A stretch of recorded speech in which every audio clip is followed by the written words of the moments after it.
Hello दोस्तों, कैसे हो आप सब लोग। उम्मीद करता हूँ अच्छे होंगे।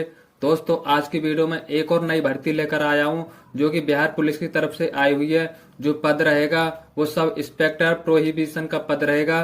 तो चलिए चलते हैं इसके विज्ञापन की ओर। इससे पहले यदि आपने हमारे यूट्यूब चैनल मथुरा टेक्निकल को अभी तक सब्सक्राइब नहीं किया है तो प्लीज चैनल को सब्सक्राइब कर बेल आइकन जरूर प्रेस कर लें, जिससे हमारे चैनल पर आने वाली हर एक वीडियो का नोटिफिकेशन सबसे पहले आप तक पहुंच सके। तो चलिए वीडियो करते हैं स्टार्ट। तो दोस्तों, ये जो भर्ती आई हुई है वो बिहार पुलिस अवर सेवा आयोग की तरफ से आई हुई है। तो ये इसकी वेबसाइट दे रखी है।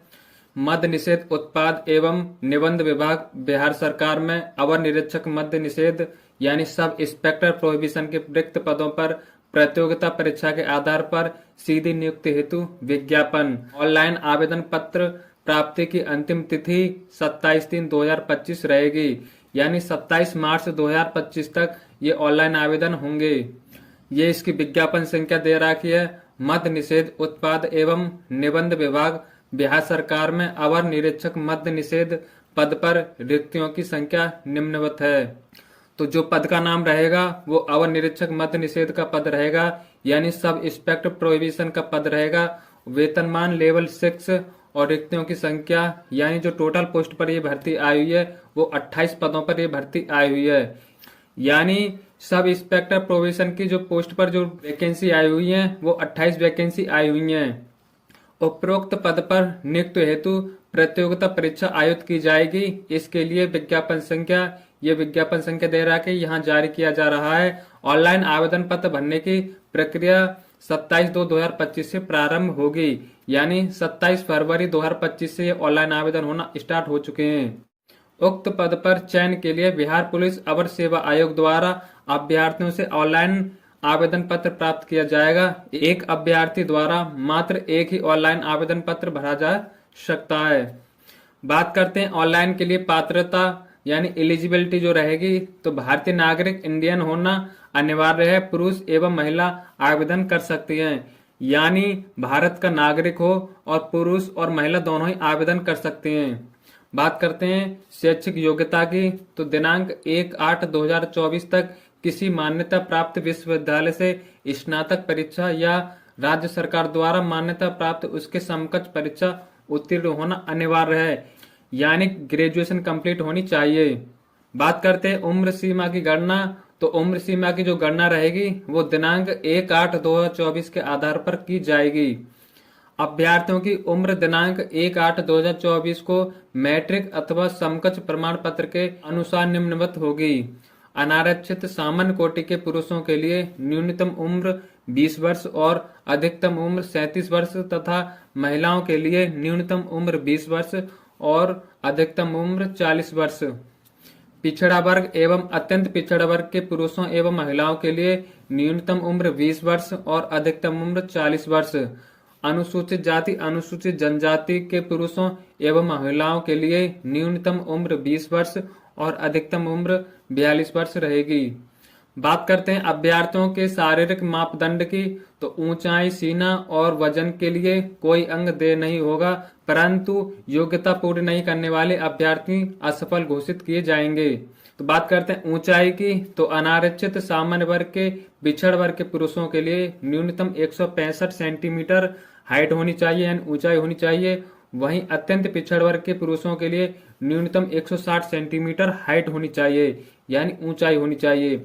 बात करते हैं अनुसूचित जाति एवं अनुसूचित जनजाति के पुरुषों के लिए, तो न्यूनतम 160 सेंटीमीटर और वहीं सभी वर्गों के महिलाओं के लिए न्यूनतम ऊंचाई 155 सेंटीमीटर होनी चाहिए, यानी सभी वर्गों की महिलाओं के लिए फीमेल कैंडिडेटों के लिए तो जो न्यूनतम हाइट होगी वो 155 सेंटीमीटर होगी।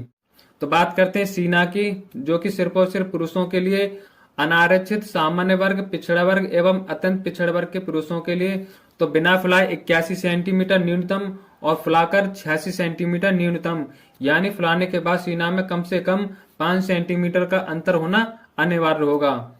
वहीं बात करें अनुसूचित जाति एवं अनुसूचित जनजाति के पुरुषों के लिए, तो बिना फुलाए 79 सेंटीमीटर न्यूनतम और फुलाकर 84 सेंटीमीटर न्यूनतम होना चाहिए। फुलाने के बाद सीना में कम से कम 5 सेंटीमीटर का अंतर होना अनिवार्य होगा। बात करते हैं महिलाओं की, तो महिलाओं के लिए सीना की माप भी नहीं होगी। तो बात करते हैं वजन की। तो वजन सभी वर्गों की महिलाओं उम्मीदवारों के लिए न्यूनतम वजन 48 किलोग्राम होना आवश्यक है। बात करते हैं नियुक्ति की प्रक्रिया यानी सिलेक्शन प्रोसेस की। तो जो पहला चरण होगा वो लिखित प्रतियोगिता परीक्षा होगा। आवेदन पत्रों के संग्रह के उपरांत आवेदन पत्रों की समीक्षा की जाएगी एवं जिन अभ्यर्थियों के आवेदन पत्र सही पाए जाएंगे उनके लिए लिखित प्रतियोगिता परीक्षा का आयोजन किया जाएगा। लिखित परीक्षा 2 चरणों में होगी, यथा प्रारंभिक एवं मुख्य परीक्षा। लिखित परीक्षा के सभी पत्र बहुविकल्प प्रश्नों पर आधारित होंगे। बात करते हैं प्रथम चरण यानी प्रारंभिक परीक्षा की। तो प्रारंभिक परीक्षा में 200 अंकों का एक पत्र होगा जिसमें प्रश्नों की कुल संख्या 100 होगी एवं परीक्षा की अवधि 2 घंटे की होगी। उक्त पत्र में सामान्य ज्ञान एवं समसामयिक मुद्दों से संबंधित प्रश्न पूछे जाएंगे। इसमें 30% से कम अंक प्राप्त करने वाले अभ्यर्थी मुख्य परीक्षा के लिए असफल घोषित किए जाएंगे। प्रारंभिक परीक्षा में प्राप्त अंकों के आधार पर रिक्तियों के 20 गुना सफल अभ्यर्थियों का चयन होगा। बात करते हैं सेकंड यानी द्वितीय चरण की। तो मुख्य परीक्षा होगी जो कि वो प्रारंभिक परीक्षा में सफल अभ्यर्थियों को मुख्य परीक्षा में सम्मिलित होने का अवसर प्रदान किया जाएगा। मुख्य परीक्षा में 2 पत्र होंगे, प्रथम और द्वितीय। तो बात करते हैं प्रथम पत्र की। तो 200 अंकों का सामान्य हिंदी का 2 घंटे का होगा जिसमें 100 प्रश्न होंगे और न्यूनतम योग्यता 30% अंक प्राप्त करना अनिवार्य होगा, अन्यथा उन्हें अयोग्य घोषित कर दिया जाएगा। वहीं बात करें सामान्य हिंदी पत्र का प्राप्तांक मेधा निर्धारण में नहीं जोड़ा जाएगा। बात करते हैं द्वितीय पत्र की यानी सेकंड की। तो सामान्य अध्ययन, सामान्य विज्ञान, नागरिक शास्त्र, भारतीय इतिहास, भारतीय भूगोल, गणित एवं मानसिक योग्यता जांच के संबंधित होगा। द्वितीय पत्र का पूर्णांक 200 का होगा जिसमें प्रश्नों की कुल संख्या 100 होगी तथा एवं परीक्षा की अवधि 2 घंटे की होगी। दोनों चरणों की परीक्षा में प्रत्येक गलत उत्तर के लिए 0.2 अंक काट लिया जाएगा। उत्तर पुस्तिका 2 प्रतियोगिता में होगी जिसकी एक प्रति आयोग के पास सुरक्षित रखी जाएगी। बात करते हैं सेकंड यानी द्वितीय चरण की। तो शारीरिक योग्यता दक्षता परीक्षा। निम्नांकित शारीरिक योग्यता दक्षता परीक्षा में अभ्यर्थियों को सफल होना अनिवार्य होगा। बात करें दौड़ की। सभी कोटि पुरुषों के लिए 1 मील यानी 1.6 किलोमीटर की दौड़ के लिए समय सीमा 6 मिनट 30 सेकंड, अधिक समय लेने वाले अभ्यर्थी असफल घोषित होंगे। बात करते हैं सभी कोटि महिलाओं के लिए। तो 1 मील किलोमीटर की दौड़ के लिए समय सीमा 6 मिनट, अधिक समय लेने वाली अभ्यर्थी असफल घोषित होंगी। बात करते हैं लंबी कूद की। तो सभी कोटि के पुरुषों के लिए न्यूनतम 12 फीट से कम कूदने वाले पुरुष अभ्यर्थियों को असफलित घोषित किया जाएगा। सभी कोटि की महिलाओं के लिए न्यूनतम 9 फीट से कम कूदने वाली महिला अभ्यर्थियों के लिए असफलित घोषित किया जाएगा।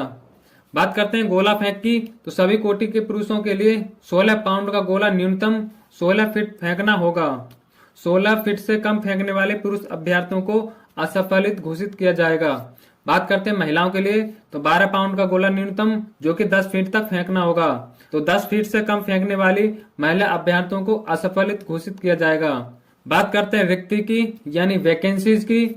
जो टोटल वैकेंसी आई है वो 28 पदों पर आई है। तो बात करते हैं कैटेगरी वाइज वैकेंसीज की। तो अनारक्षित में 12 पोस्ट पर ही भर्ती रहेगी और अनुसूचित जाति में 4 पोस्ट पर ही भर्ती है और अनुसूचित जनजाति में 0 है और अत्यंत पिछड़ा वर्ग में 5 पोस्ट पर ही भर्ती है। पिछड़ा वर्ग में 3 पोस्ट पर ही भर्ती है और पिछड़े वर्ग की महिला के लिए 1 पोस्ट पर ही भर्ती है और आर्थिक रूप से कमजोर वर्ग के लिए 3 पदों पर ही भर्ती रहेगी। तो इस तरह से 28 पदों पर ये भर्ती आई हुई है। तो ये भर्ती थी जो कि सब इंस्पेक्टर प्रोहिबिशन की बिहार पुलिस सेवा आयोग द्वारा आई हुई थी। तो ऐसे ही इंफॉर्मेटिव वीडियोज को देखने के लिए हमारे यूट्यूब चैनल मथुरा टेक्निकल को सब्सक्राइब कर